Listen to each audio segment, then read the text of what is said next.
They called her crybaby behind her back, said she was too emotional for real combat, too fragile for the front lines.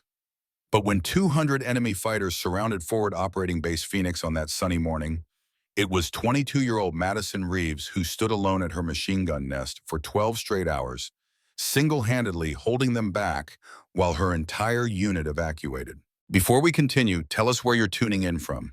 If this story resonates with you, make sure to subscribe, as I've got something extra special saved for tomorrow.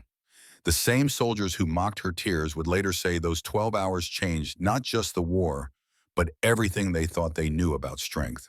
Madison Reeves wiped her eyes with the back of her sleeve as she cleaned her rifle for the third time that morning. The other soldiers at Forward Operating Base Phoenix pretended not to notice, but she caught their sideways glances and heard their whispered comments. At 22, she was one of the youngest soldiers stationed at the remote outpost in the mountainous border region between two war-torn countries, and definitely the most emotional. The base sat on a plateau overlooking the Verde Valley, a strategic position that controlled the main supply route through the mountains. It was supposed to be a quiet assignment, mostly monitoring and intelligence gathering with the occasional patrol.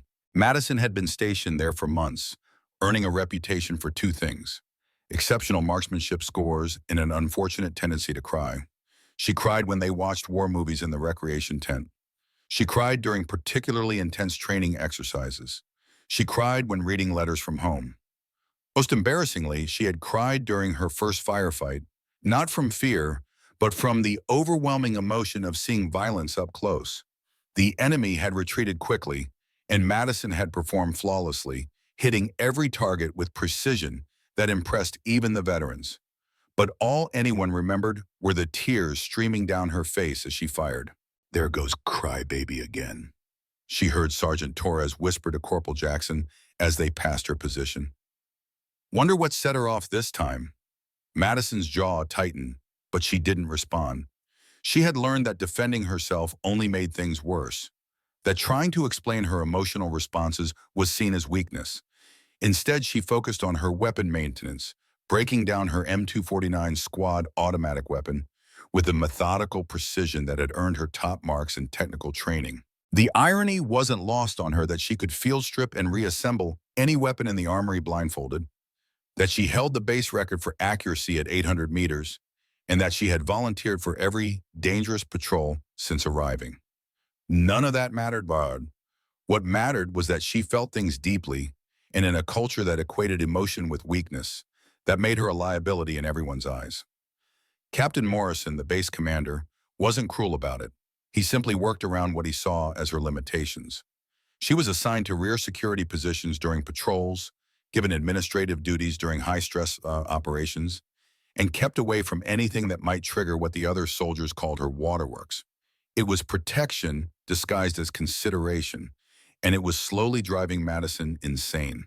What her fellow soldiers didn't know was that Madison's emotional responses weren't random outbursts. They were the result of hypervigilance, an almost supernatural awareness of her surroundings that had been with her since childhood. She cried during movies because she could feel every emotion the characters experienced.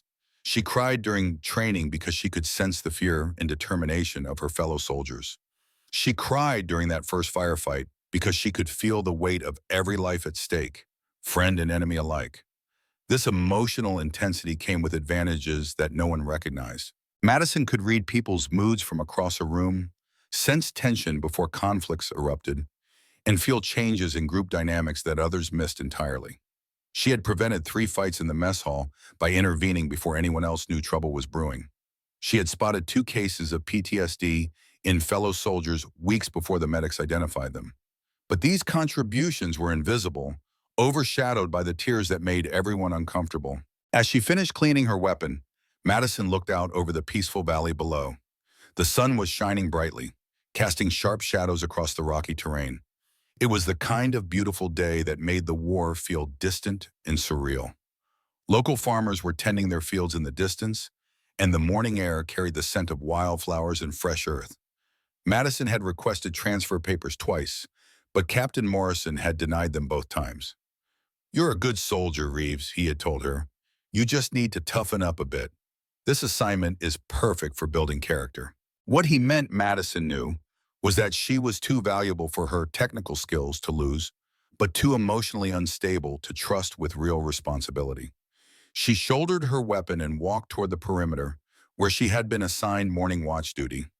It was a quiet position, mostly involving checking the fence line and monitoring radio chatter.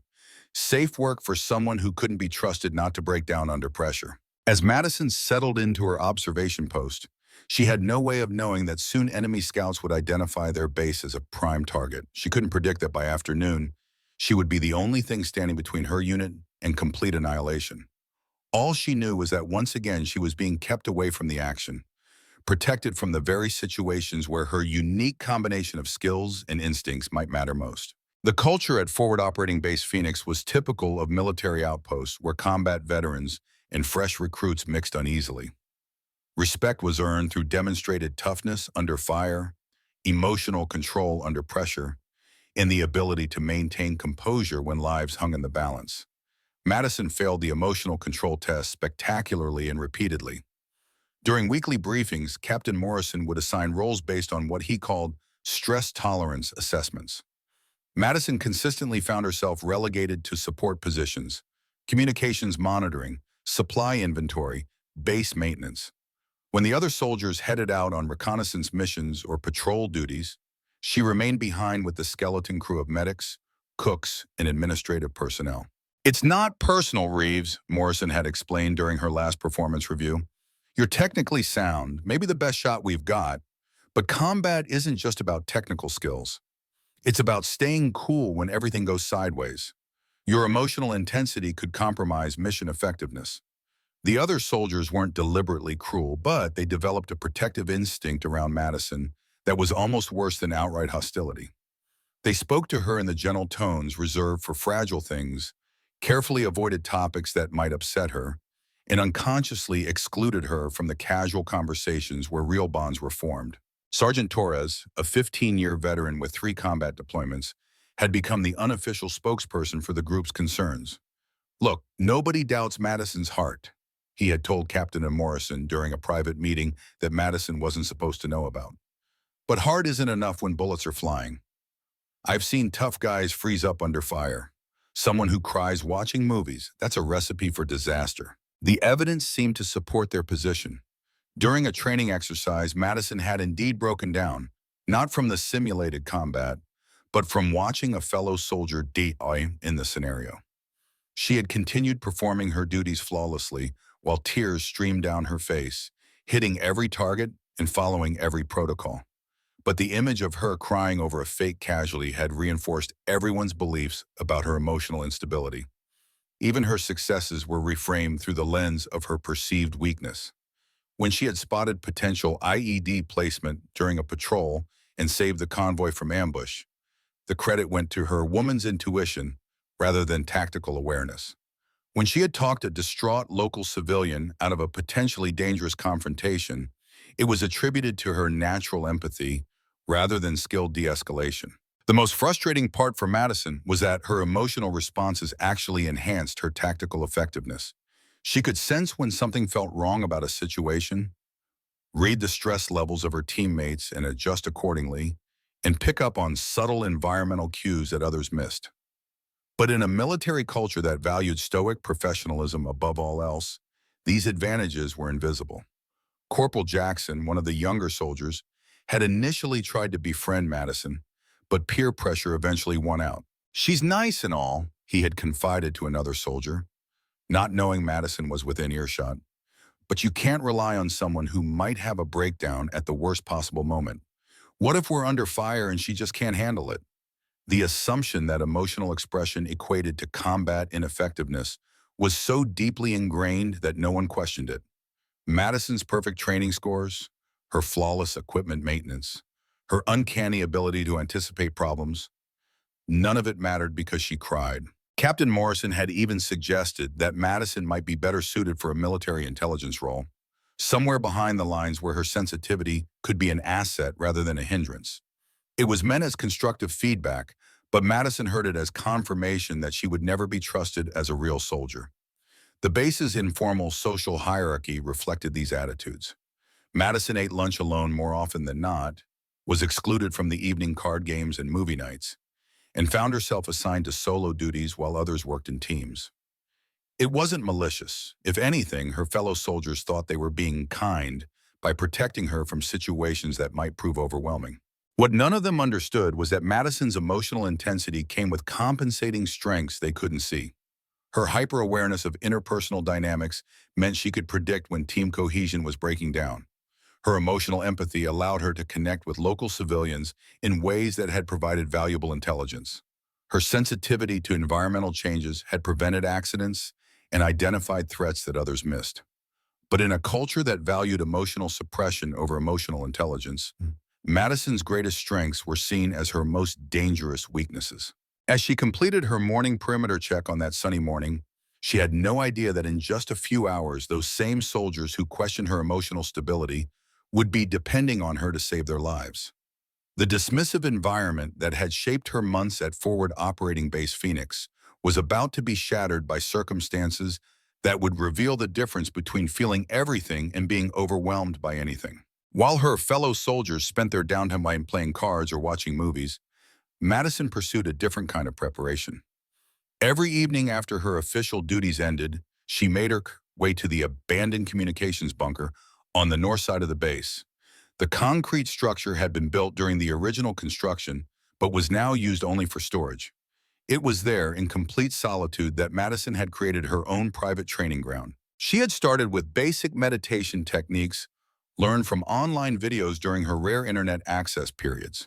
Her emotional intensity, which everyone saw as a weakness, had actually led her to study mindfulness and emotional regulation with the dedication of a scholar. She understood that her heightened sensitivity was both a gift and a challenge, and she was determined to harness it rather than suppress it. The bunker contained detailed maps she had hand-drawn of every approach to the base, marking not just tactical positions, but emotional and psychological factors as well. She had noted which areas provided the best psychological comfort for defenders, where attackers would feel most exposed and vulnerable, and how the terrain's emotional impact might affect both friendly and enemy forces during extended engagements. Madison had also been conducting unauthorized combat simulations, using equipment she had quietly requisitioned through legitimate channels. She had set up scenarios where she practiced maintaining fire discipline while under extreme emotional stress. She would play recordings of combat sounds, simulate casualty situations, and force herself to continue accurate fire while processing intense emotional responses. What made her training unique was that she didn't try to suppress her emotions during these exercises. Instead, she learned to fight while crying, to maintain tactical awareness while feeling overwhelming sadness, to make life and death decisions while processing the full emotional weight of combat. Most soldiers trained to shut down their feelings during battle. Madison trained to fight with all her feelings fully engaged. She had also been studying the psychological profiles of enemy forces in the region. While others focused on their tactical capabilities and equipment, Madison had spent months analyzing their recruitment methods, motivational factors, and likely responses to different types of resistance. She understood that enemy fighters were often young men far from home, driven by a mixture of ideology, fear, and peer pressure. This emotional understanding gave her insights into their probable behavior patterns that pure tactical analysis missed. Her weapon expertise extended far beyond the standard training requirements. Madison had memorized the cyclic rate of every weapon system on the base, calculated exact ammunition consumption for sustained fire scenarios, and developed muscle memory for equipment malfunctions under stress. She could estimate remaining ammunition by sound alone and had practiced transitioning between different weapon systems while maintaining continuous fire. Most importantly, Madison had been preparing mentally for scenarios that military doctrine said were impossible. She had visualized fighting alone for extended periods, maintaining morale and effectiveness without support, and making tactical decisions based on emotional intelligence rather than standard procedures. She knew that conventional military thinking said no single soldier could hold a position against overwhelming odds. But she also knew that conventional military thinking didn't account for fighters who could turn emotional sensitivity into a tactical advantage. Nobody knew about any of this preparation. Madison had learned to keep her strengths as hidden as possible, understanding that revealing her unconventional training methods would only reinforce her reputation as someone who couldn't follow standard protocols. To her fellow soldiers, she appeared to spend her free time writing letters home or reading romance novels. They had no idea she was studying combat psychology and perfecting skills that went far beyond basic military training. The irony was profound. While her peers assumed she was too emotionally fragile for real combat, Madison was developing capabilities that combined technical excellence with emotional intelligence in ways that military doctrine had never considered. She wasn't just preparing to be a soldier, she was preparing to be a soldier who could fight effectively while remaining fully human. Her secret preparation also included detailed contingency plans for base defense scenarios. She had identified every possible approach route, calculated fields of fire from different positions, and developed strategies for psychological warfare that could force attackers to make emotional rather than tactical decisions. Madison understood that most combat situations included significant psychological components that traditional military thinking often overlooked. As that sunny morning progressed toward noon, Madison had no way of knowing that months of secret preparation were about to be tested in the most extreme circumstances possible. She had trained for the impossible because she had always suspected that impossible situations had a way of becoming inevitable. The morning briefing was routine until Captain Morrison announced that intelligence had detected increased enemy activity in the region. Madison sat in her usual spot at the back of the briefing room, taking notes while the senior soldiers discussed response protocols. When Morrison began assigning heightened security measures, the familiar pattern of exclusion repeated itself with devastating clarity. "Torres, I want you on the main watchtower with the long-range optics," Morrison commanded. "Jackson, take the east perimeter with the heavy machine gun. Peterson, you're on mobile patrol with the radio intercept team." Madison's pen hovered over her notepad as the assignments continued. "Thompson, man the west approach with anti-oil armor capabilities. Rodriguez, coordinate communications with base command." When Morrison finally radied her name, the words carried the sting of predetermined limitation. "Reeves, I need you on equipment maintenance and supply inventory.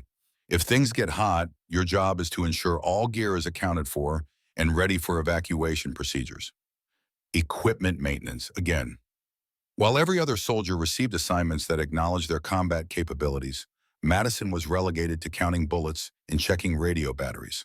The rational part of her mind understood the reasoning. She was technically proficient and could be trusted with critical support functions. But the emotional part, the part that made her allegedly unfit for real combat, burned with the injustice of another missed opportunity. After the briefing, she lingered near the command post, hoping to catch Captain Morrison for a private conversation. When the room cleared, she approached his desk with carefully prepared arguments about her qualifications and readiness for more substantial responsibilities. "Sir, I've been thinking about the heightened alert status," she began, keeping her voice steady and professional. "My marksmanship scores are consistently in the top percentile, and I've completed all the advanced combat training module. I could be more useful in a defensive position than in supply management." Morrison looked up from his tactical maps with the expression of a parent addressing a child who had asked to drive the family car. "Reeves, we've been through this before. You're valuable in your current role. Supply management isn't punishment, it's critical mission support. But sir, if we're expecting enemy contact, wouldn't it make sense to utilize every combat-capable soldier in defensive positions? I can handle the stress, and my equipment knowledge means I could provide both fire support and technical assistance." The captain's expression hardened slightly. "Your definition of handling stress and mine are apparently different. I saw you crying during a movie last week, Reeves." "A movie? If fictional violence affects you that strongly, how can I trust you to maintain composure during real combat?"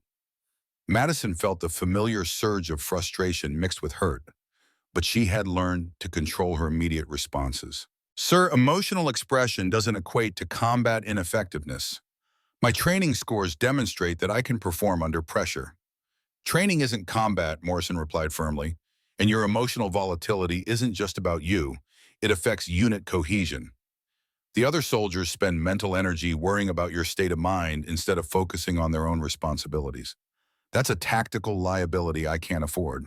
The conversation continued for several more minutes, but Madison could see that Morrison's mind was made up.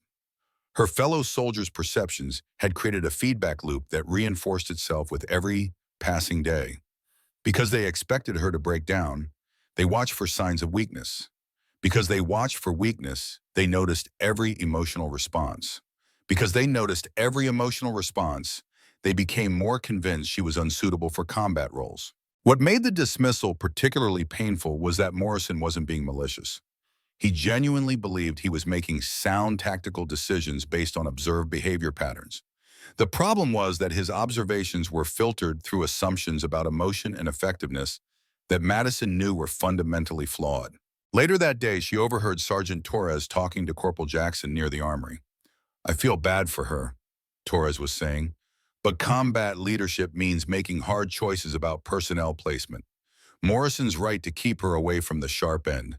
She's got heart, but heart isn't enough when you need someone who can stay cold under fire." "Yeah," Jackson agreed. "And honestly, knowing she's in a safe position means I don't have to worry about her during operations. It's one less thing to think about." Madison walked away before hearing more, but the words echoed in her mind for hours.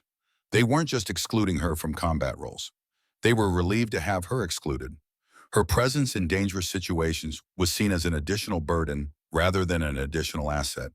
The systematic dismissal had become so complete that Madison realized her fellow soldiers couldn't even conceive of scenarios where her unique combination of skills might be advantageous. They had created a mental box labeled "too emotional for combat" and placed her inside it so thoroughly that alternative possibilities were invisible to them. As the afternoon wore on and intelligence reports suggested increasing enemy presence in the area, Madison found herself assigned to inventory medical supplies while her fellow soldiers prepared defensive positions. She was being systematically excluded from the very situation where months of secret preparation might finally prove her worth. The sunny day continued peacefully, but Madison could feel tension building like pressure before a storm. Her emotional sensitivity, the same trait that had gotten her dismissed from meaningful assignments, was telling her that something significant was approaching. Unfortunately, no one was listening to the soldier they had decided was too fragile to fight. Doubts about Madison's motivations began subtly, growing from whispered conversations into open speculation about her true commitment to military values. It started weeks earlier when Corporal Davis noticed that Madison had been spending unusual amounts of time in restricted areas of the base during off-duty hours. "I'm just saying it's weird," Davis had confided to Sergeant Torres during a late-night guard shift. "She's always asking questions about base layout, defensive positions, and equipment capabilities, stuff that's way beyond her need-to-know level." Torres had initially dismissed the concern, but as other soldiers began sharing similar observations, a pattern emerged that made everyone uncomfortable. Madison's emotional intensity, which they had attributed to weakness, began looking like something else entirely when viewed through a lens of suspicion. Private Chen mentioned that Madison had been asking detailed questions about radio frequencies and communication protocols during equipment maintenance sessions. She wanted to know about backup channels, encryption methods, even asked about the range limitations of our emergency beacons, Chen reported during an informal gathering in the mess hall. The fact that Madison had legitimate explanations for all these activities, better equipment maintenance required understanding operational parameters, effective supply management needed knowledge of defensive requirements, didn't matter. Her emotional instability had already marked her as different, and different people who asked too many questions attracted attention. Captain Morrison found himself in the uncomfortable position of investigating a soldier whose technical competence was undeniable, but whose behavior patterns had raised red flags among her peers. During a private meeting with his senior staff, he outlined the concerns that had been brought to his attention. "Reeves has been accessing areas of the base that are not directly related to her assigned duties," Morrison explained. "She's also been asking questions about tactical procedures and defensive capabilities that extend well beyond logistics requirements." "Could be curiosity," suggested Sergeant Williams, who had always found Madison professional and competent. "Some soldiers like to understand the bigger picture." "Or it could be intelligence gathering," Torres countered. "Think about it. She's got access to supply inventories, equipment specifications, personnel assignments. She knows our capabilities and limitations better than almost anyone." The questioning phase was particularly cruel because Madison's genuine desire to be a better soldier was being reinterpreted as potential disloyalty. Her secret preparation, motivated by dedication and determination to prove herself, looked suspicious when viewed through the lens of distrust that her emotional nature had already created. Morrison decided to test Madison's loyalty through indirect methods. He began feeding her different pieces of information about base operations and defensive plans, then monitoring whether any intelligence leaks could be traced back to her. The fact that no security breaches occurred should have cleared her of suspicion, but instead it was interpreted as evidence that she was being careful about her information handling. The psychological pressure on Madison during this period was intense. She could sense the shift in how her fellow soldiers interacted with her, could feel their increased scrutiny and decreased trust. Her emotional sensitivity, which made her aware of interpersonal dynamics, meant she experienced every sideways glance and whispered conversation as a physical blow. What made the situation worse was that Madison couldn't defend herself without revealing the true extent of her unauthorized preparation. Explaining that she had been training for combat scenarios beyond her assigned role would only confirm suspicions about her inappropriate activities and insubordinate attitude. During one particularly difficult conversation, Torres confronted Madison directly about her activities. "Look, Reeves, nobody's accusing you of anything, but people are starting to wonder why you're so interested in stuff that's not really your job." Madison's response was carefully measured, but the emotional strain was visible. "I believe that being a good soldier means understanding how my role fits into the larger mission. If I'm responsible for equipment maintenance and supply management, I need to know how that equipment gets used and what supplies might be needed in different scenarios." "That's all well and good," Torres replied, "but you've been asking questions about things like fields of fire, defensive positions, and psychological warfare tactics. That's not supply management. That's intelligence gathering." The conversation left Madison feeling isolated and under siege. Her attempts to become a more capable soldier were being twisted into evidence of questionable loyalty. The emotional responses that had always marked her as different now made her seem potentially dangerous. Even her documented emotional breakdowns became part of the suspicion. "Someone who cries that much might be dealing with guilt about something," one soldier suggested. "Maybe the emotional stress is because she's living a lie." The questioning phase reached its peak when Captain Morrison called Madison into his office for what he termed a loyalty assessment interview. The meeting was officially involuntary, but Madison understood that refusing would only increase suspicions about her commitment to the unit. As she sat across from Morrison's desk, facing questions about her motivations, her activities, and her true intentions, Madison realized that her emotional nature had created a perfect storm of misunderstanding. She was too different to be trusted, too dedicated to be believed, and too competent to be ignored. The formal meeting in Captain Morrison's office took place the day before everything changed. Madison sat in the uncomfortable metal chair across from Morrison's desk, flanked by Sergeant Torres and Lieutenant Colonel Hayes from the Base Inspector General's office. The presence of Hayes made it clear that this wasn't a routine performance review. "Specialist Reeves," Morrison began, his tone official and distant, "there have been concerns raised about your activities and focus during your deployment here. We need to address some questions about your behavior patterns and professional boundaries." Madison kept her hands folded in her lap, fighting to maintain composure as her stomach churned with anxiety.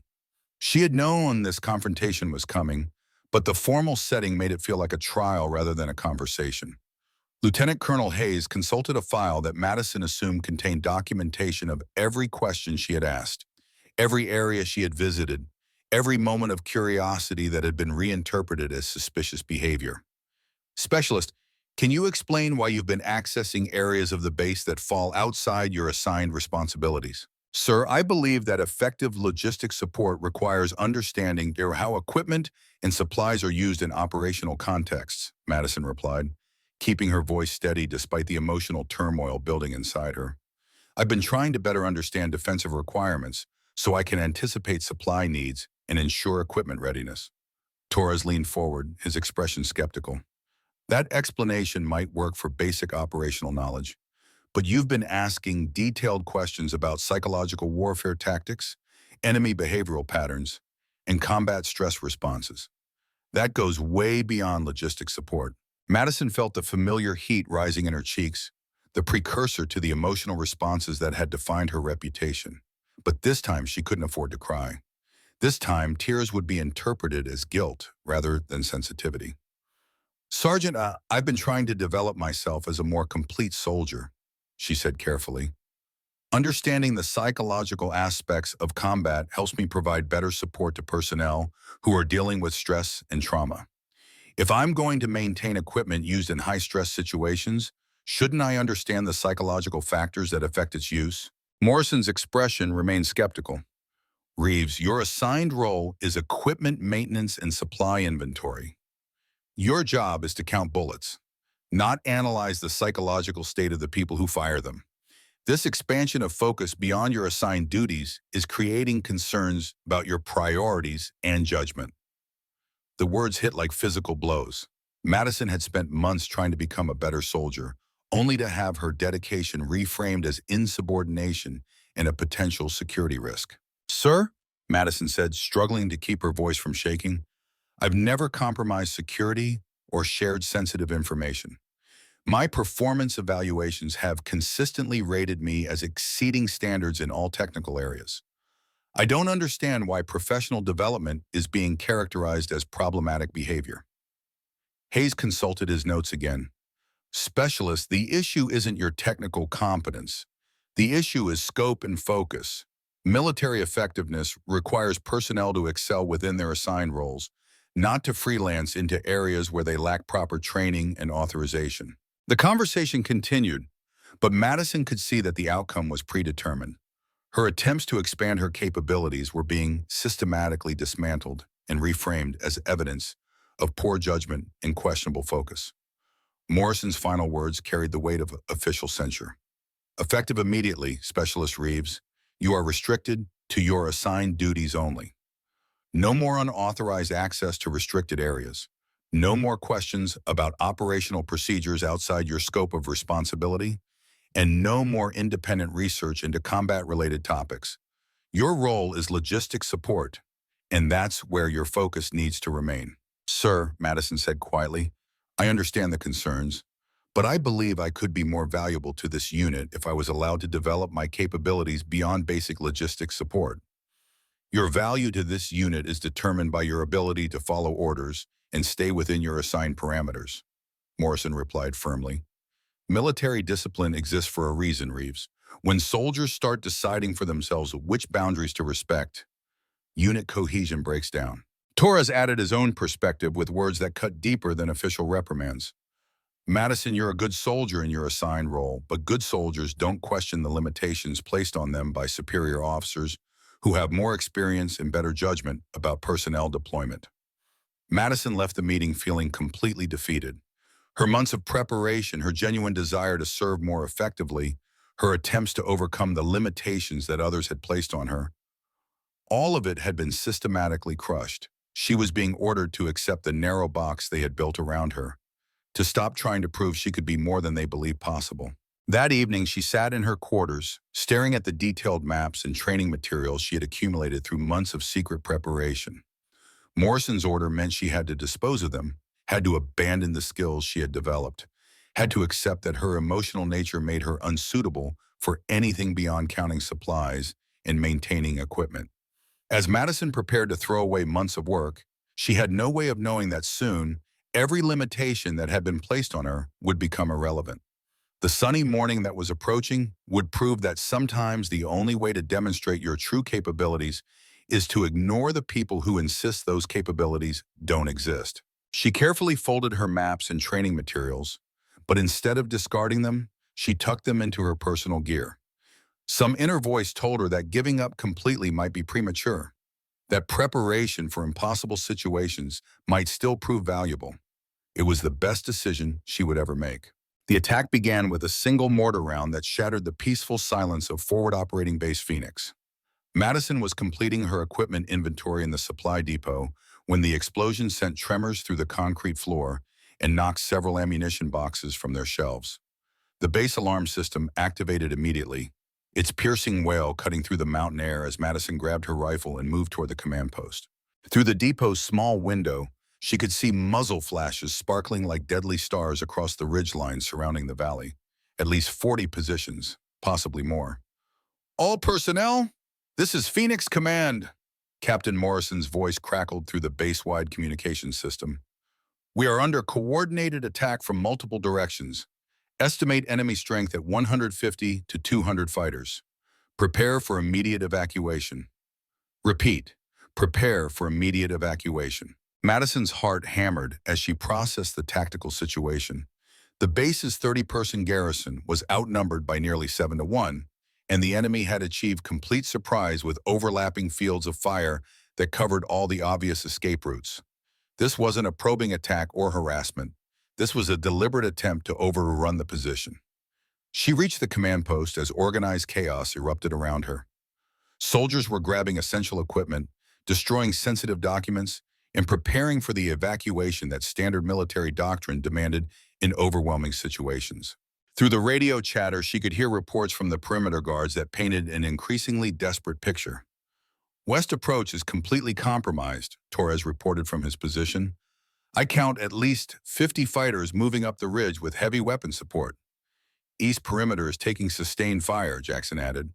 They've got us bracketed with mortars. Can't maintain this position much longer. Morrison was coordinating the evacuation with professional calm, but Madison could see the stress in his movements as he worked to save as many personnel as possible from an impossible situation. All units, fighting withdrawal to evacuation point Alpha. Move in teams of 3, covering fire by sections. That's when Madison's emotional sensitivity picked up something that the tactical radio reports had missed. The enemy attack pattern wasn't random. It was designed to channel the base personnel towards specific evacuation routes where additional ambush positions waited. Her months of studying psychological warfare tactics allowed her to read the attacker's intentions in ways that purely military analysis couldn't detect. Sir, she said, approaching Morrison's position, the attack pattern suggests they're trying to funnel our evacuation into a kill zone. The western route they're leaving open is probably trapped. Morrison glanced at her with barely concealed irritation.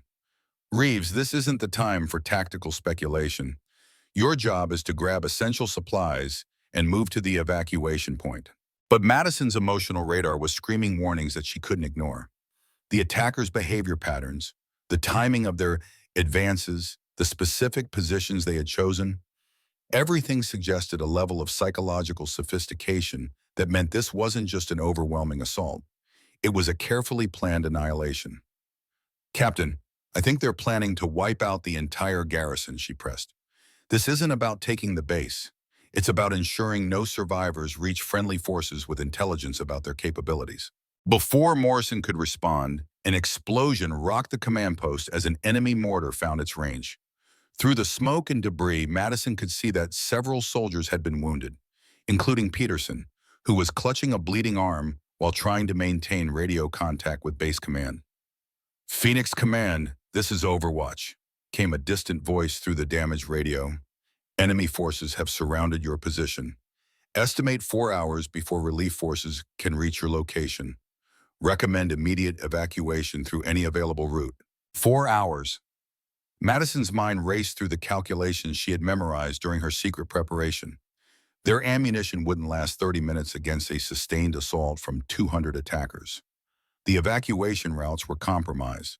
Standard defensive positions couldn't be maintained with their current personnel strength. But there was another option, one that military doctrine said was impossible, but that Madison's unconventional preparation had made conceivable. Someone would have to stay behind and hold the base long enough for the others to escape through the difficult mountain terrain to the south, the one route that was too treacherous for the enemy to effectively cover. It was a suicide mission by any rational calculation. A single soldier couldn't hold defensive positions against overwhelming odds for 4 hours. Except Madison wasn't thinking like a single soldier. She was thinking like someone who had spent months preparing for scenarios that everyone else considered impossible. As another mortar explosion shook the building and enemy small arms fire intensified, Madison realized that her emotional sensitivity was giving her information that pure tactical analysis couldn't provide. She could feel the attackers' confidence, their expectation of easy victory, their psychological dependence on overwhelming numbers rather than individual excellence. "Sir," she said to Morrison as he coordinated the evacuation, "I can buy you the time you need to get everyone out safely." Morrison turned to stare at her with a mixture of disbelief and desperate hope, and Madison knew that everything she had prepared for during months of secret training was about to be put to the ultimate test. Captain Morrison's response was immediate and decisive. "Absolutely not, Reeves. I'm not leaving anyone behind, especially not someone who breaks down watching movies. This evacuation includes everyone, and that's final." Madison could feel precious seconds ticking away as enemy fire intensified and the tactical situation deteriorated. Through the command post's damaged windows, she could see muzzle flashes getting closer as the attackers advanced under covering fire. The evacuation window was closing rapidly, and everyone in the building knew it. "Sir, with respect, I'm the only one who can do this," Madison insisted, her voice steady despite the emotional storm building inside her. "I know every defensive position on this base, every field of fire, every psychological pressure point that could slow their advance. Give me the heavy weapons, and I can hold them long enough for everyone to reach the southern extraction point." Torres, who was coordinating ammunition distribution, looked up from his work with an expression of protective concern mixed with tactical realism. "Madison, you're talking about fighting 200 enemy soldiers by yourself. That's not courage, that's suicide." But Madison had already moved beyond conventional thinking. Her months of secret preparation had been building toward exactly this moment, when emotional intelligence and tactical innovation could compensate for overwhelming numerical disadvantage. She wasn't planning to fight like a conventional soldier, because conventional soldiers couldn't succeed in this situation. "I'm not going to fight them conventionally," she explained rapidly. "I'm going to fight them psychologically, make them think there are more defenders than there actually are, force them to make emotional decisions instead of tactical ones, use their expectations against them." Morrison was clearly torn between his protective instincts and the brutal mathematics of their situation. The radio chatter made it clear that their perimeter was collapsing, that evacuation was becoming more dangerous with every passing minute, and that someone needed to buy time that couldn't be purchased with conventional tactics. "Even if your plan worked," Morrison said desperately, "you'd never make it out alive. I can't order someone to certain death, and I sure as hell can't leave behind the soldier who might have an emotional breakdown under pressure." Madison felt tears starting to form, not from fear or sadness, but from the overwhelming frustration of knowing she could save everyone while being prohibited from trying. But this time, instead of hiding her emotional response, she used it to fuel her determination. "Captain, I've been having emotional breakdowns for months while performing every task you've given me flawlessly," she said, letting the tears flow while maintaining complete composure. "I cry because I feel everything intensely, but feeling everything intensely is exactly what makes me capable of this mission." Another explosion, closer this time, sent dust cascading from the ceiling as enemy forces continued their advance. Jackson's voice crackled through the radio with increasing urgency. "Command, we've got about 10 minutes before they overrun the eastern perimeter. Whatever we're going to do, we need to do it now." Madison made her decision in that moment, understanding that sometimes disobeying orders is the only way to serve a greater purpose. She moved toward the weapons cache where the base's heavy machine guns and ammunition were stored, speaking quickly as she gathered equipment. "Sir, I'm formally requesting permission to remain behind and conduct delaying action while the rest of the unit evacuates. If you deny that request, I'm informing you that I intend to ignore that denial and carry out the mission anyway." The words hung in the air like smoke from the explosions outside. Madison had just declared her intention to commit insubordination in order to save the lives of people who had spent months questioning her capability and loyalty. Morrison stared at her for a long moment, seeing perhaps for the first time the steel beneath the tears, the unshakable determination that had been hidden behind emotional sensitivity. "Reeves, if you do this, you're court-martialed if you survive.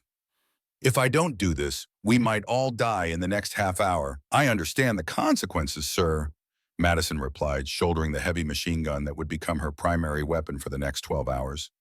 Torres approached her with additional ammunition belts, his expression grim but respectful. "Madison, I don't know if this plan of yours will work, but I know you're the most stubborn person on this base.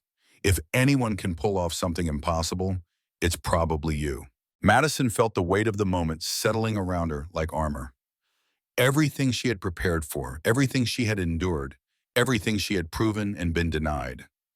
It all came down to the next 12 hours. She was about to discover whether emotional intensity could be transformed into a tactical advantage, whether feeling everything could become the key to fighting anything. "Get everyone to the southern extraction point," she told Morrison as the enemy's small arms fire began impacting the command post. "I'll hold them here for as long as possible."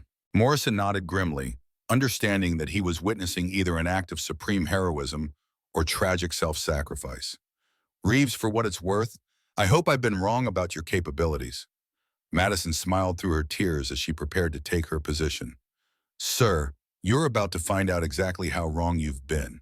Madison waited until the last evacuation team disappeared into the Southern Mountain Trail before beginning the most audacious military action of her life. As the sounds of her unit's retreat faded into the distance, she found herself alone on Forward Operating Base Phoenix with 200 enemy fighters closing in from 3 directions. Her first move was psychological rather than tactical. Instead of taking a single defensive position, Madison began a carefully orchestrated campaign of misdirection designed to convince the attackers that they were facing a much larger defending force than a single emotional soldier with a machine gun. She started at the eastern watchtower, setting up the heavy machine gun and opening fire on the advancing enemy formations. But instead of maintaining sustained fire from one position, she fired in short, controlled bursts that suggested multiple shooters coordinating their activities. After a brief engagement, she quickly displaced to a prepared position 50 meters away, using smoke grenades and carefully timed explosions to mask her movement. The enemy response confirmed what Madison had suspected about their psychological profile. Instead of pressing their numerical advantage with an immediate assault, they began advancing cautiously, trying to identify and suppress what they believed were multiple defensive positions. Their overwhelming confidence was being replaced by tactical uncertainty, exactly as Madison had planned. From her second position, she engaged different enemy elements with a completely different firing pattern, using ammunition she had prepositioned during her unauthorized nighttime activities. To the attackers, it appeared that defenders were coordinating from prepared positions across the entire base perimeter. Madison's emotional sensitivity became a tactical asset as she monitored enemy radio chatter through captured communications equipment. She could hear the uncertainty in their voices, the growing concern about facing organized resistance instead of the easy victory they had expected. Her ability to read emotional cues allowed her to predict their tactical decisions before they made them. The third position was in the abandoned communications bunker, where she had conducted her secret training. Here, Madison implemented the most psychologically sophisticated part of her defense. Using the base's speaker system, she began broadcasting fictional radio traffic that suggested reinforcements were en route and that the enemy was walking into a prepared ambush. "Phoenix Actual, this is Guardian Angel," she announced through the speakers, disguising her voice with equipment from the communications gear. "We have eyes on enemy positions. Recommend holding current defensive lines until air support arrives soon." The psychological impact was immediate. Enemy advance units began taking cover and calling for clarification of their intelligence reports. They had expected to overrun a lightly defended logistics base, not fight a prepared defensive action with air support coordination. Madison rotated between 7 different fighting positions she had prepared during her months of unauthorized activity. Each position offered different fields of fire and allowed her to engage enemy forces from unexpected angles. Her movement between positions was covered by pre-positioned smoke screens and carefully planned routes that kept her invisible to enemy observation. The key to her strategy was emotional manipulation rather than pure firepower. Every engagement was designed to create psychological pressure that would force the enemy to make increasingly cautious and time-consuming tactical decisions. She alternated between aggressive fire that suggested confidence and defensive action that implied larger forces conserving ammunition for extended combat. After hours of fighting, Madison had successfully convinced the attacking force that they were facing coordinated resistance from multiple positions with professional military support. Enemy casualty reports indicated they had taken significant losses while failing to achieve any of their initial objectives. But the most remarkable aspect of Madison's unauthorized action wasn't her tactical success. It was her emotional state during the combat. Instead of breaking down under the extreme stress, she found that her emotional intensity was enhancing her tactical awareness. She could feel the enemy's growing frustration, their mounting casualties, their increasing uncertainty about the mission's viability. Her tears, which had always been seen as evidence of weakness, continued flowing throughout the engagement, but now they were tears of focused determination rather than overwhelming emotion. She was fighting while crying, thinking while feeling, maintaining tactical discipline while experiencing the full emotional weight of combat. The enemy's psychological breaking point came when Madison staged a particularly audacious deception. Using pre-recorded artillery impact sounds broadcast through the speaker system, she convinced them that they were under indirect fire support from friendly forces. The combination of sustained small arms resistance and apparent artillery support forced the enemy commander to call for a tactical reassessment. Madison monitored their communications as they debated whether to continue the assault against what appeared to be a well-prepared defensive position with air and artillery support, or to withdraw and seek easier targets elsewhere. Their original intelligence had suggested an easy victory against a logistics outpost, not a prolonged battle against organized resistance. As the hours progressed, Madison realized that her unauthorized action was succeeding beyond her most optimistic projections. She hadn't just delayed the enemy advance, she had completely disrupted their operational timeline and forced them to question their fundamental assumptions about the target's value versus the cost of taking it. The sunny morning had become a masterclass in psychological warfare, conducted by someone everyone had dismissed as too emotional for real combat. Madison was proving that feeling everything intensely could be the foundation for fighting more effectively than anyone thought possible. By the sixth hour of combat, Madison had transformed forward operating base Phoenix into a psychological maze that confounded and frustrated the attacking force. Her emotional intelligence had become the foundation for tactical innovations that conventional military doctrine had never considered possible. Her weapon rotation strategy was working flawlessly. Madison had positioned ammunition and equipment at 12 different fighting positions around the base, allowing her to maintain continuous fire while constantly changing her apparent location. To the enemy, it appeared that multiple machine gun teams were coordinating their activities with professional precision. The key to her success was understanding that warfare is fundamentally psychological. While other soldiers had been trained to suppress their emotions during combat, Madison had learned to weaponize emotional intelligence.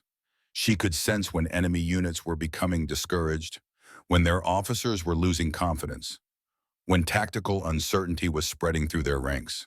She implemented her most sophisticated deception yet, using equipment she had quietly studied during her unauthorized activities.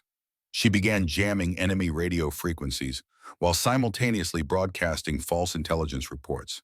Her voice modulation made it appear that multiple operators were coordinating complex defensive operations. "Sector 7, this is Command," she announced through their captured radio net. "Be advised, enemy forces have taken defensive positions and are calling for reinforcements. Estimate we're facing at least company-strength resistance with heavy weapons of support." The psychological impact was devastating. Enemy units that had expected to overrun a small logistics base were now reporting to their commanders that they were engaged in sustained combat against prepared defensive positions. Their entire operational timeline was collapsing under the weight of unexpected resistance. Madison's emotional sensitivity allowed her to monitor enemy morale through subtle cues that purely tactical analysis would miss. She could hear the increasing strain in their radio communications, the growing frustration in their tactical discussions, the mounting pressure on their commanders to explain why a simple assault had become a prolonged siege. Her ammunition management was critical to maintaining the deception. Madison had calculated exactly how much sustained fire was needed to suggest multiple defensive positions without exhausting her limited supplies. She alternated between periods of intense engagement and tactical silence, creating the impression of coordinated fire discipline rather than resource conservation. The enemy's first serious attempt to withdraw came later. Madison monitored their communications as field commanders began questioning the value of continuing an assault that had caused significant casualties while achieving no meaningful objectives. Their original intelligence had been completely wrong, and they were now facing tactical realities that didn't match their operational planning. But Madison wasn't content to simply hold her position. Her months of studying psychological warfare had taught her that demoralized enemies could be manipulated into making strategically disastrous decisions. She began a carefully orchestrated campaign of harassment designed to turn their tactical retreat into a psychological rout. Using preposition speakers around the base perimeter, Madison created the illusion of pursuing forces calling in airstrikes on the retreating enemy units.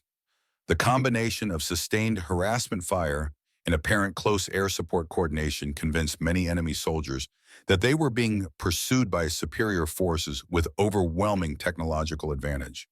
Her emotional connection to the combat situation allowed Madison to sense the exact moment when enemy psychology shifted from tactical withdrawal to genuine panic. Years of emotional sensitivity had taught her to recognize the subtle signs of psychological breaking points, and she exploited that knowledge ruthlessly. Madison achieved something that military strategists would later study as a textbook example of psychological warfare.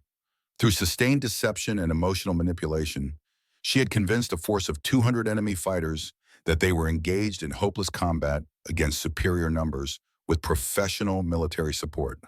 The enemy's radio chatter revealed growing desperation as casualty reports mounted and tactical objectives remained unachieved. Their commanders were demanding explanations for intelligence failures that had led them into what appeared to be a carefully prepared ambush, rather than the easy victory they had been promised. Madison's tears continued flowing throughout the engagement, but now they were tears of focused intensity rather than emotional breakdown.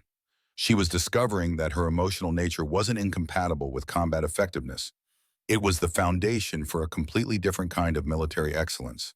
As the hours wore on, enemy forces were in full retreat, with Madison's psychological pressure pursuit convincing them that staying in the area would result in complete destruction. Her unauthorized action had not only saved her unit, but had achieved a tactical victory that would be remembered as one of the most audacious individual combat actions in military history. The sunny morning had become proof that conventional assumptions about emotion and effectiveness were fundamentally wrong. Madison was demonstrating that someone who felt everything intensely could fight more effectively than anyone who felt nothing at all. The enemy's complete psychological collapse came later.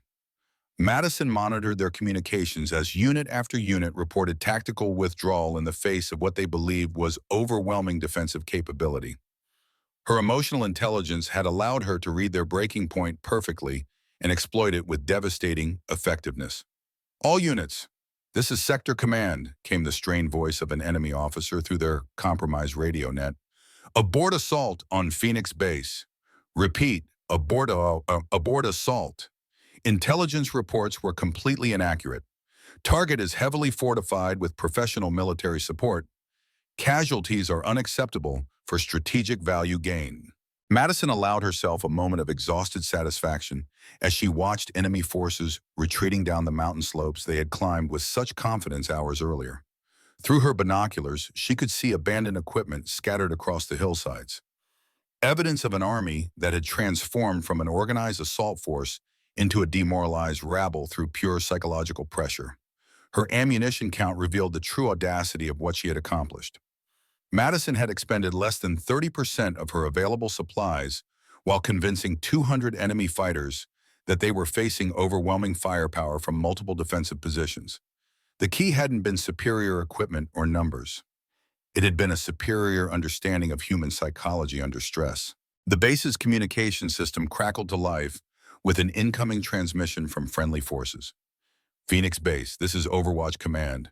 Relief forces are approaching your position. Sit rep on base status and personnel count." Madison keyed the radio with hands that shook from exhaustion rather than emotion. "Overwatch Command, this is Phoenix Base. Base is secure. Enemy forces have withdrawn. All defensive positions maintained." She paused, knowing that her next words would shatter every assumption about what had happened during the past 12 hours. "Base defender count, 1. The silence that followed lasted nearly 30 seconds before Overwatch Command responded with disbelief that was audible even through military radio protocols. Phoenix Base, please confirm defender count. Did you say one defensive personnel held the entire base? Affirmative, Overwatch. Specialist Reeves maintained defensive positions through psychological warfare tactics and strategic deception. Enemy forces withdrew after failing to achieve any tactical objectives. Madison could hear helicopter rotors in the distance, the sound of approaching relief forces who would find a single soldier sitting among defensive positions that had apparently been manned by an entire company.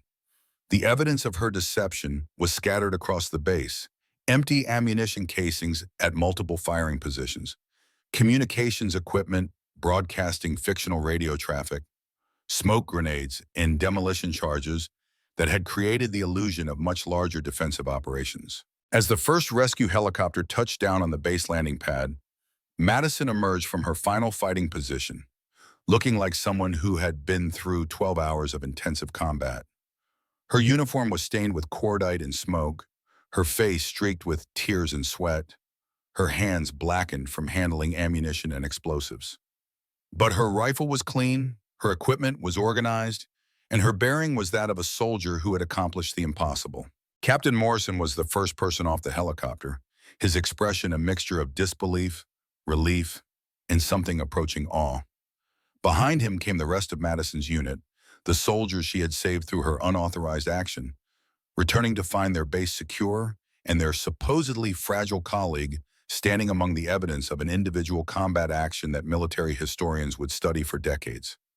Reeves, Morrison said quietly, approaching her position with the careful respect reserved for soldiers who had just accomplished something beyond normal human capability. How many enemy casualties? Madison's response revealed the true sophistication of her psychological warfare campaign. Approximately 30, sir. The majority of their losses were tactical rather than physical.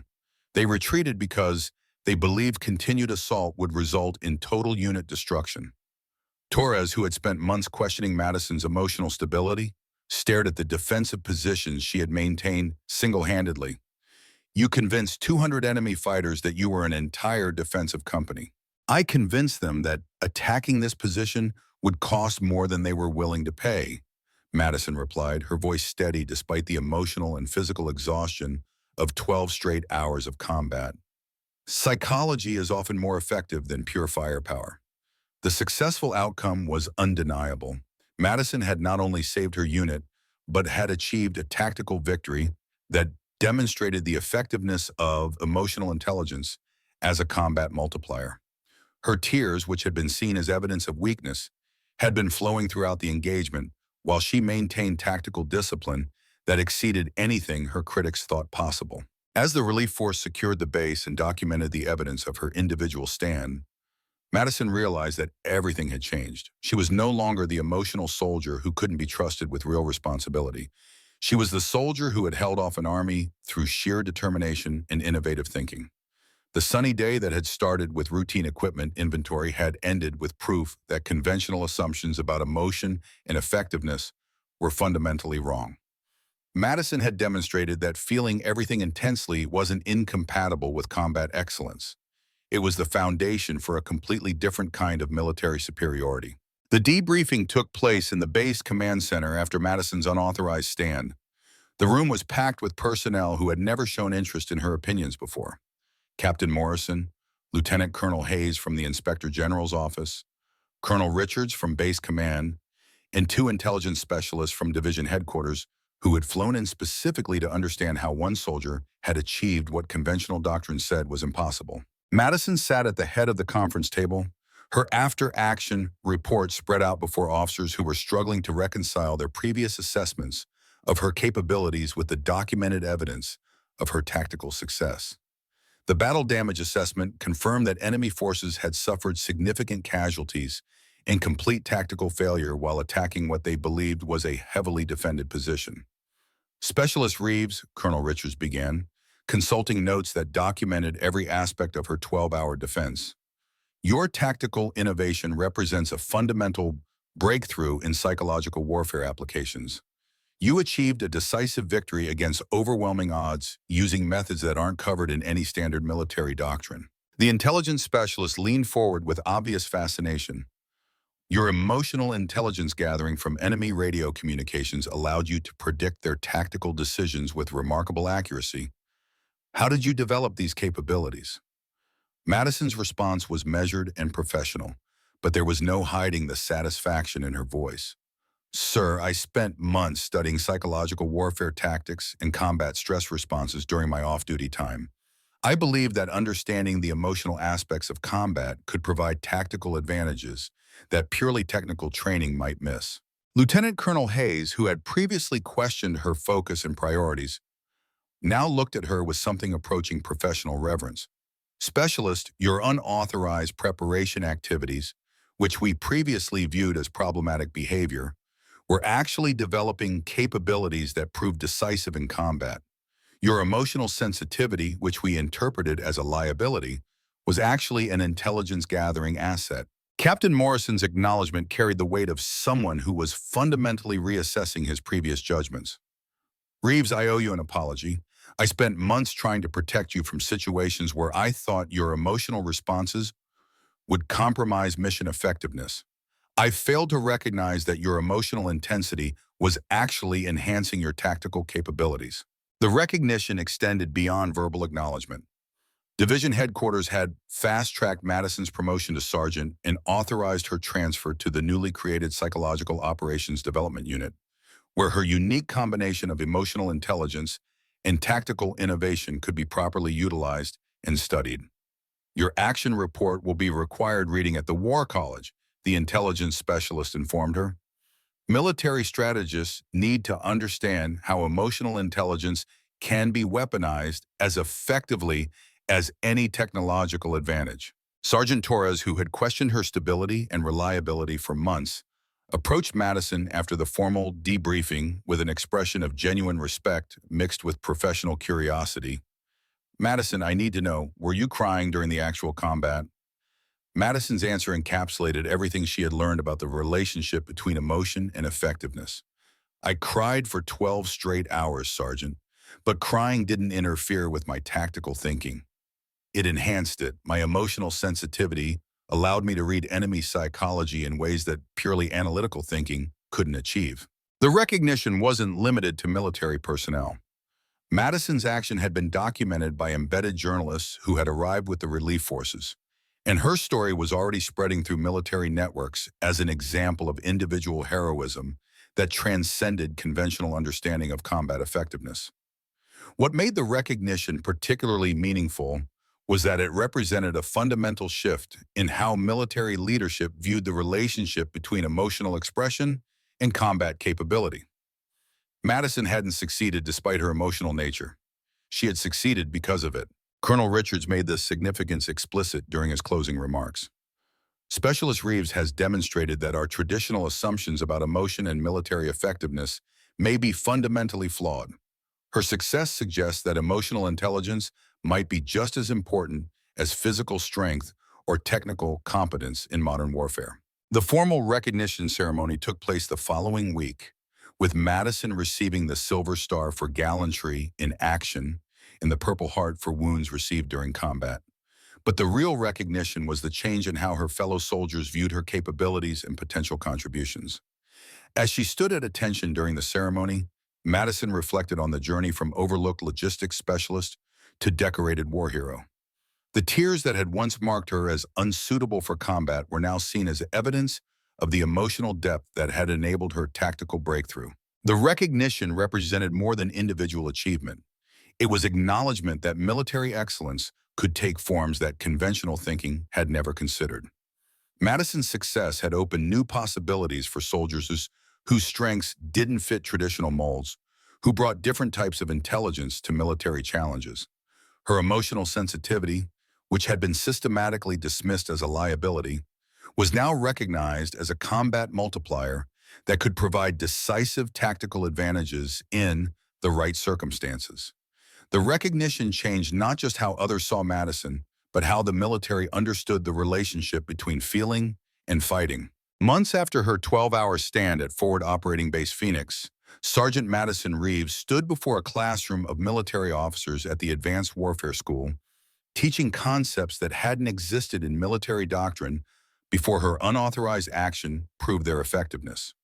The same emotional intensity that had once marked her as unfit for combat was now the foundation for revolutionary approaches to psychological warfare and tactical innovation. Her new role as Director of Emotional Intelligence Applications represented a complete transformation, not just of her military career, but of how the armed forces understood the relationship between psychological awareness and combat effectiveness. The classroom was filled with senior officers who had once dismissed soldiers like Madison as too emotionally unstable for serious military responsibility. Psychological warfare isn't about suppressing emotion, Madison explained to her students, many of whom outranked her, but were eager to learn from someone who had achieved the impossible. It's about understanding emotion deeply enough to predict and influence enemy behavior patterns. Traditional military thinking treats emotion as interference with tactical thinking. Modern warfare requires emotion as an enhancement of tactical capabilities. The transformation extended beyond her individual career. Madison's success had catalyzed a comprehensive review of military personnel assessment and deployment strategies. Soldiers who had previously been marginalized because of emotional expression or unconventional thinking were being reevaluated for specialized roles that could utilize their unique capabilities. Captain Morrison, who had spent months trying to limit Madison's scope and responsibilities, now served as her administrative coordinator. Their working relationship had evolved from protective supervision to a collaborative partnership, with Morrison acknowledging that his previous assessments had been fundamentally flawed. The biggest lesson from Sergeant Reeves' action, Morrison told visiting officers during facility tours, is that we were systematically wasting human resources by forcing soldiers into narrow categories based on superficial behavioral observations. Madison's emotional sensitivity, which we saw as weakness, was actually an advanced intelligence gathering capability that we failed to recognize. The Psychological Operations Manual that Madison co-authored had become required reading throughout the military education system. Her methods for weaponizing emotional intelligence were being studied and adapted by special operations units, intelligence services, and conventional forces facing asymmetric warfare challenges. But the most significant transformation was cultural. Madison's success had begun changing fundamental assumptions about military effectiveness and human capability. Soldiers were being encouraged to develop emotional intelligence alongside physical strength and technical competence, recognizing that modern warfare required psychological sophistication that traditional training hadn't addressed. During a recent interview with military journalists, Madison reflected on the broader implications of her experience. For months, I was told that feeling things intensely made me unsuitable for combat. I discovered that feeling things intensely made me capable of combat innovations that conventional approaches couldn't achieve. The military is beginning to understand that diverse types of intelligence create diverse types of tactical advantage. Her influence extended to recruitment and training programs that were actively seeking soldiers whose emotional sensitivity and unconventional thinking could be developed into specialized capabilities. The same traits that had once marked candidates as problematic were now being identified as potential assets for psychological operations and advanced tactical applications. Madison's personal transformation was equally profound. She had evolved from someone who apologized for her emotional responses to someone who understood those responses as sophisticated intelligence gathering systems. Her tears, which had once been sources of shame, were now recognized as indicators of deep psychological awareness that enhanced rather than compromised her military effectiveness. The ripple effects of her 12-hour stand continued expanding throughout military culture. Other soldiers who had been marginalized because of unconventional characteristics were being reevaluated and reassigned to roles that could utilize their unique strengths. Madison's example had proven that military excellence could take forms that traditional thinking had never considered. As she concluded her latest lecture to senior officers, Madison addressed the fundamental question that her success had raised about human potential and institutional assumptions. The most dangerous enemy isn't the one with superior firepower, she said. It's the one who understands human psychology better than you do. Military effectiveness in modern warfare requires soldiers who can think, feel, and fight in ways that conventional doctrine hasn't imagined. the transformation was complete. Madison had evolved from an overlooked logistics specialist to a military innovator whose methods were reshaping how armed forces understood the relationship between emotion and effectiveness. Her journey from crybaby to decorated instructor represented more than individual success. It was proof that human potential often exists in forms that institutional thinking fails to recognize. The sunny morning when she had held off 200 enemy fighters had become the foundation for a new understanding of what was possible when someone refused to accept the limitations that others placed on them. Madison's tears had become the source of strength that transformed not just her own life, but the entire military's understanding of human capability under impossible circumstances. Her story ended where it began, with someone who felt everything intensely proving that emotional depth was compatible with tactical excellence in ways that changed everything. Up next, you've got two more standout stories right on your screen. If this one hit the mark, you won't want to pass these up. Just click and check them out. And don't forget to subscribe and turn on the notification bell so you don't miss any uploads from us.